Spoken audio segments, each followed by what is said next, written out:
listening to DORiS Radio. You're listening to DORiS Radio on WHCP. You're listening to DORiS Radio on WHCP. DORiS Radio. DORiS Radio on WHCP 101. What's up, guys? You're listening to DORiS Radio on WHCP 101.5. I'm your host, Marco Garcia, and I'm super excited to be joined today with my girl, Katie Clendaniel. Hey. How we doing, Katie? Doing pretty good. I'm here with you today, so it's got to be great, right? Yes, man. I'm super excited to catch up on air. This is our first interview for Season 8. So we got some new questions for you this time. Excited to hear about all the stuff that you've got going on and hear this new artist that you're sharing with us today. Last time we had Lucinda Williams, and then for Christmas it was 3 different artists. But then this time we have Wilco. Tell me about Wilco. I don't know. I honestly just like their stuff, and anytime I put it on, it gets me in a good mood. And it's very chill at the same time, and it just has that whole California vibe, not the LA scene maybe, but that Northern California vibe. And I've been out there a couple of times, and it does have its own feeling about it. And so I always think about, being out west when I, or dreaming about being out west when I hear that music. So, and they're a little off the beaten track, but they've been around for a while, and they definitely fit within, the music that I'm attracted to in terms of they incorporate a lot of different musical instruments, and, it's very romantic in a lot of ways too. So, I enjoy listening to them. Awesome, man. How long have you been into Wilco? When did you first get? Probably about 8 or 10 years now. Okay. So, but they've been around for a while, back to the 90s. So I really wish I'd found them sooner. And I'd love to see them in concert. I think I don't get out as much as I used to, but. You think about, okay, well, who would I go and see? I'd fly out to California to go see them. That would be a lot of fun. Yeah. That'd be awesome. Yeah. Shoot, man. Yeah. Maybe one day we'll see Wilco. Yeah. I think it would be so much fun. Yeah. Tell me about, so you've been listening to him or them 8 to 10 years. What were you listening to as a kid? What was playing around the house when... Ruthie and Shelby, what were they bumping? Good question. Well, my dad's a musician. So I grew up on, records. So Dad was always listening to different stuff. And so I didn't grow up on the music of the 70s or anything like that. Like a lot of my people in my age group, their parents are a little bit younger. So when we were always driving to Cambridge. We lived in Trapp, and so we would have music on, and Dad listened to jazz, blues, and also gospel. So that's what was on, and they played a lot of gigs, dance music, but standards and things like that. So when I was around that, that's what I was hearing. Okay. And then the cool thing is, in the 90s when you're getting into your own set of music, Dad always listened to what I was listening to, so I could put anything on. Yeah, he's a chill guy, so he's appreciative of a lot of different types of music, so that was nice. So that's what we listened to. And well, I do have a good story, but so a lot of people know my sister, Gina. Shout out Gina. Yeah, I have 2 sisters. The other sister nobody knows about. Holly. And so they're a little bit older than me. They're children of the 80s. And so I did listen to a lot of stuff that they listened to, because Gina had the Grateful Dead, and I remember listening to this album of Squeeze over and over and over again. So, I need to put this on the playlist. Yeah, I had the headphones that are battery powered, radio, and you'd listen to the radio it was all inside. They were like boxes on the side of your head. But That's awesome, man. And I'd be cutting the grass, and I have these box headphones on my head, like cutting the grass. It was fun. So always listening to music, and like, because I was younger, I spent a lot of time on my own too. So I think I had like some of my first CDs. Gina got me Mary Chapin Carpenter and Mary Michael Jane Jackson Carpenter. and Pearl Jam Vitalogy. Those were my first my God. CDs, aka compact disc. Dude, that was where I started Yeah. for real. I had the Walkman as a kid. Yeah. But when you were talking about cutting the grass, that really Yeah. like, I remember that distinctly, like having to like keep my CD player still Oh, from yeah. shaking from when I'm holding the lawnmower, because it would shake the CD and it would make the music scratch. Oh, heck yeah. Yeah. Like, those Physical things were days. built to, they weren't great like cassettes were. Like, Yes. cassettes You didn't could do throw that that. thing and it would still keep playing. But yeah, the CD Discmans were definitely sensitive. Yeah. Couldn't put it sideways. I would be walking and my pocket would be sticking out because I'd shove it down straight into the pocket. Yeah. So that way the CD would still be facing up, stretching out coat pocket. Oh my goodness, that's hilarious. Yeah, we've come a long way, right? So I kind of we're- missed the iPod. I skipped over the iPod phase. There was apparently, maybe it was this week, it was an anniversary of something of the iPad. They are talking about re-releasing that original iPod the Classic. iPod, yeah. Yeah, updating it.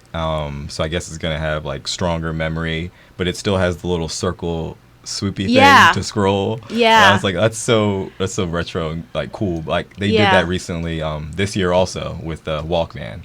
Walkman Yeah. had like, it was like a 50th or 40th anniversary. Yeah. and they Yeah, I re-released mean, I'm all theirs. about the cassettes. They were Come on now. pretty sturdy things. They hold up. Yeah. We lost a lot of our old interviews, and so even saving things digitally, because the hard drives that they were on went corrupt. So then you're like, you guys think it's safe forever, but it's like, even that's not forever.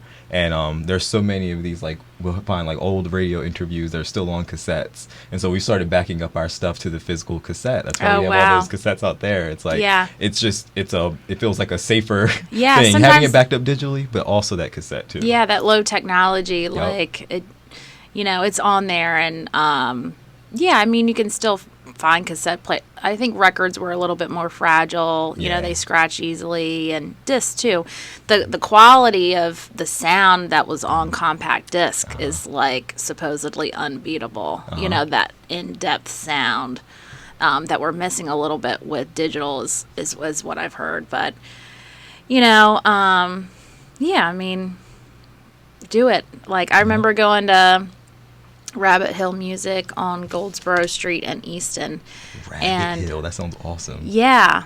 So a lot of music people store? remember that. It was a music store, and downtown Easton on Goldsboro Street, they had a spot there for a while, and I don't know how long. Don't ask me, but you could go in there and get secondhand tapes and stuff. Oh, that's awesome, dude. So yeah, there was the summer after I graduated, I was working, and I played music like a lot of kids did here in Cambridge, but I played something that I played the French horn. That's so dope. What were you playing? Well, on that? I How was long a did you really do that? bad trumpet player, and Mr. Batson, as he could identify those people that he needed to shift into other areas. And I was found the one of French those, horn. like lots of whole and half notes. Just the occasional, upbeat solo. And so that was a good fit for me in high school. But those things are super expensive, and, it's not something you're going to play on your own. So I was like, well, I'll try playing guitar or whatever. So I was taking lessons there for a little bit that summer, and I picked up a guitar from there. So I was in and out of there every week. Dang, Yeah. dude.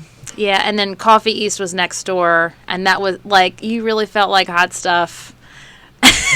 Like going to the music store, getting your guitar lessons, and then going next door for some iced coffee at 18, That like, sounds awesome. It was super That's the awesome. Yeah, so, and the cool thing is, like, we've got a lot of that now in Cambridge, Yes. So we have a lot of great things here now too. So, but yeah, like those are very nostalgic things. What are you listening to now? I am reconnecting with a lot of old stuff that I used to listen to that, Love. I listened to a lot of people remember this about me. I was really big into Dave Matthews Band, going back to their early days, and went to a lot of concerts and stuff. And but I stopped listening to them. He kind of went in a different direction for a while in the 2000s, and I was doing different stuff, and I just stopped listening to it. So I've been listening to his stuff again. Nice, it's kind of nice to just have that stuff that you know all the words to. It takes you back to that time. Like, you just know what's coming next, And I was telling you earlier, I've been listening to Cake again. Yes. And, but I love anything, really. I love Prince. Listening to Prince, like... Prince. He's fun. Yeah. I mean, everybody loves him, so. But yeah, stuff like that, and I listen to my Wilco and just listen to my playlist. So I was thinking about that. You talk about music being able to take you back. And last night I didn't know about your studying abroad, 4 years in New Zealand. And so I wonder what were you listening to then? Was it more New Zealand music, or were you listening to? All my friends were musicians. Oh, sweet, man! Not all of them, but a bunch of them. Oh yeah, like well, they just played whatever the hell they wanted to play. There were people that were not trained musicians that just went up there and like they wanted to play keyboard, and they had put together, like, I had friends that had a girl band. And they would just play real underground stuff. And then I had friends that were metalheads. And I went to all that stuff. I had friends that were goth, I had a friend. She's a professional musician. She was really well known in New Zealand. And she was my roommate for a while. And she recorded music in her room and stuff. What's her name? Jordan Rain. So she lives in Germany now, but she does real metal sort of, like we went to like her CD launch and like, Dude. It was a lot of fun because it's a real close-knit community there. So, there's like 1 degree of separation. That's awesome, man. Yeah. That's, you getting like, because I was thinking like, just that, getting the culture of a music, you're learning so much about that place and those people, and just, I was thinking like the mainstream music, but then it's even cooler getting it from the musicians themselves. Oh yeah. Going to like the bands and the concerts. Yeah. And, like, being on the goth scene, like that all just sounds super. Like, I was right there, authentic. Like I love it. Yeah, it is. It's very homegrown, grassroots. Yeah, the experience back then, it was. I don't know what it's like now. I mean, the world's changed a lot since then, but. Yeah, like we would just go out to the pub and somebody might bring their guitar and then like, they're singing and playing in the middle of the pub. And then, a lot of punk music too is what we listened to, and ska. Ska was very popular back then. Come on. Yes, makes me think of Dave. Yeah. Yeah. I love some ska bands. Yeah. What was a standout concert for you in New Zealand? When I first moved there, I happened to go to a performance right in our college town of, there's 2 brothers that formed, Crowded House. Yeah. And they split, and they've gone in very different directions, but it was one of those guys, and that was amazing because, everybody in the room knew the words to every song, and so there's like a tremendous amount of like local pride in their musicians, and those guys made it international. I mean, Crowded House is a big part of the 80s music scene, and that was really cool over there. Dude. Yeah. And then you'd get your standard international touring artists as well. But I just was a normal student back then. I wasn't trying to go to the big acts, but I think that's the cool stuff, you know. Yeah. Like that's the scene. Yeah. Being on the scene, seeing. Yeah. That's why one of the reasons I think for listening to music, it can be anthropological. You're just learning definitely. about people, learning about places, learning about yourself. Yeah. And I think you get the most of that out of, you know, those smaller bands, those smaller performances, smaller venues. You're really getting to see like what this place is and who these people are. And yeah. I think that's really insightful. And then also getting to see Crowded House at a different time in their career, and then seeing them develop into, you know, what they've become. Yeah, and you know, there were some artists that those guys were shepherding through like about 10 years ago, and I was listening to their sound. I was like, man, those guys sound really familiar. And then I like heard them talking on the radio, and they're like, oh, you know, and I was like, oh, well, that makes sense. They were connected there. They're being produced by, you know, like one of those guys. And so they definitely, I actually took a like a New Zealand music class. I'm just thinking about this now. And so a lot of our discussion was about, you know, how the place and the music are connected. And you say that very broadly, but we actually explored, you know, it was some more classical oriented stuff that we were looking at, but you know, it was telling the story of the land through this particular piece that we looked at. And you know, like, and so the geography comes into play, you know. That's preserved history. Yeah, yeah. Right. So, and that's cool. I mean, every place is so incredibly important to everything in music, you know, and not just place, but our lived experience in place, right?